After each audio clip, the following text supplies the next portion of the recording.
Vamos apresentar aqui o projeto e a análise do desempenho do amplificador dreno comum com JFET tipo N. Vai seguir as seguintes especificações. O ganho deste tipo de circuito ele não passa de 1, é 1 no máximo, então um ganho operacional maior do que 0,9 já é aceitável para este tipo de circuito, e é em cima deste limite que nós vamos trabalhar, ganho acima de 0,9. A tensão de saída que nós queremos é 4 volts de pico a pico sobre uma carga de 10K, e a impedância de entrada maior que 200K. Para este projeto nós vamos utilizar um transistor 2N5484, que é um JFET de certa facilidade de encontrar no comércio, e ele tem as características elétricas muito semelhantes ao do BF245B. E nós vamos aqui fazer o levantamento da curva, como nos outros amplificadores que nós utilizamos JFET. Nós vamos traçar a curva variando a tensão de gatilho entre menos 2,5 e 0, com passos de 100 mV. Aqui, com a ajuda do cursor, nós podemos medir o valor de IDSS, que é 11 mA, e já aproveitando que nós temos a curva traçada, nós podemos ver qual é o VGS do transistor sob uma determinada corrente de trabalho. Eu vou utilizar no projeto do nosso pré-amplificador uma corrente baixa de 0,5 mA e que nós podemos colocar aqui na curva e verificar qual é o valor de VGS neste ponto de polarização. Com 0,5 mA nós temos um VGS de menos 1,46 volts. O que nós podemos ver também, e ainda nos falta, é o valor de VGS off, que é o VTO aqui no modelo matemático do transistor, menos 1,8 volts. Agora nós temos os valores já ensaiados e nós podemos partir para o nosso projeto. Com os valores de IDSS e VGS off, nós podemos calcular o GM0 do transistor, e com o valor de ID e VGS de trabalho, nós vamos seguir então para o nosso projeto e também calcular o GM no ponto de polarização. Nós vamos seguir a diretriz de não termos mais do que 8 volts na alimentação, e para o projeto deste amplificador nós vamos seguir as diretrizes das inequações. As inequações, lembrando aqui, elas nos dão o limite de excursão dos dois semiciclos do sinal para uma determinada polarização. Então o VOP positivo deste circuito é dado pelo VDS do transistor, e o VOP negativo é dado por ID vezes RS paralelo com RL. É com esta inequação que nós vamos calcular o RS. O nosso VOPP é 4 volts, então nós vamos colocar aqui 2 volts mais uma folga. Escolhi no primeiro momento uma folga de 1 volt. O ID nós temos escolhido, que é 0,5 mA. O RL é conhecido, o RS calculado nesse ponto me deu 15K. 15K é um valor muito alto para uma malha como a que nós temos aqui, porque com 15 kΩ nós vamos ter um VDS no transistor muito reduzido, o que vai nos limitar muito a excursão do semiciclo positivo. Então eu refiz o cálculo com uma folga menor. Eu tenho uma folga de 0,5 volts, então nós temos 2,5 aqui nessa parcela. E aí o RS calculado deu 10K e é suficiente para o nosso projeto aqui. Com 10K em RS, o VGS já sabido dentro da corrente de 0,5 mA, que é 1,46 volts, nós conseguimos calcular o VGG. Chutando-se aqui uma corrente um pouco menor do que 10 microampere, nós calculamos estes dois resistores, visto que a magnitude da impedância de entrada deve ser maior que 200K. Com esses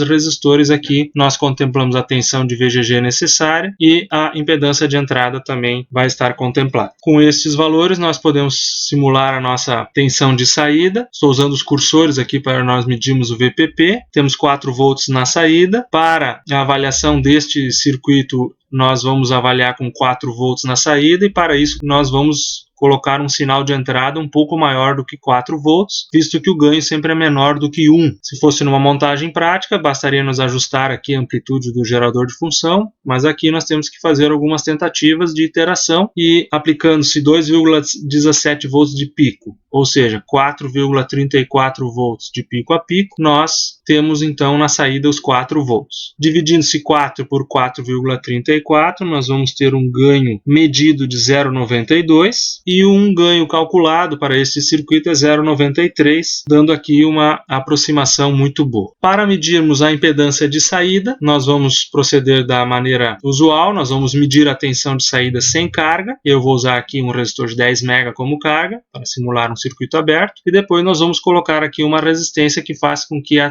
tensão caia pela metade. tensão de saída sem carga, 4,16 volts, e agora nós vamos colocar um valor de carga semelhante ao valor da impedância de saída calculada, que foi 369 ohms, e vamos ver o que acontece. Veja o que acontece aqui, nós temos um forte corte no semiciclo negativo da forma de onda, e isso impede qualquer tipo de medida confiável do nosso amplificador. Por que houve esse corte no semiciclo negativo? Olhando aqui na inequação do VOP negativo, nós vemos que o RS paralelo com o RL diminuiu muito, visto que o RL agora é 369 ohms. Então isso limitou aqui a excursão negativa do sinal. Como nós vamos solucionar isso? Nós temos que diminuir o valor do gerador de função, da sua amplitude, a ponto de que no momento da medida da impedância de saída nós não tenhamos essa distorção grave do sinal. Aplicando aqui 100 mV no nosso gerador de função,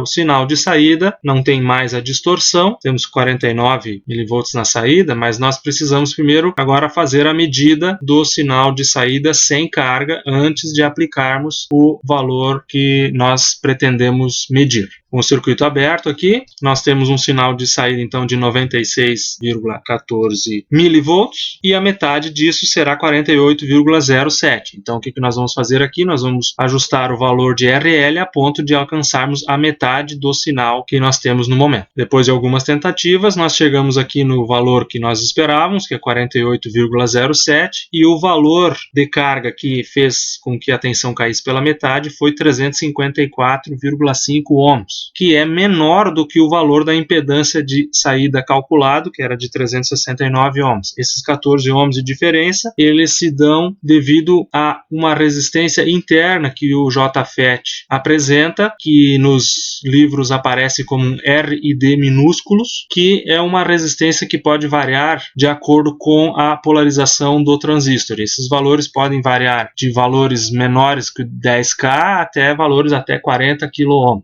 E no nosso caso aqui, então, a nossa impedância de saída medida ficou menor do que a calculada, o que está correto. Numa montagem prática nós teríamos resultados semelhantes. Voltando ao valor sem carga, agora nós vamos medir a nossa impedância de entrada, adicionando-se aqui um resistor em série com o circuito. A minha impedância de entrada calculada é o paralelo dos dois resistores de gatilho, que dá 255K, e nós vamos inserir então um valor deste na entrada do circuito e ver se este valor divide a tensão de saída pela metade. Com o valor de 255K em série com o circuito, nós temos uma tensão de saída de 48,12 mV, que está numa excelente aproximação do valor calculado.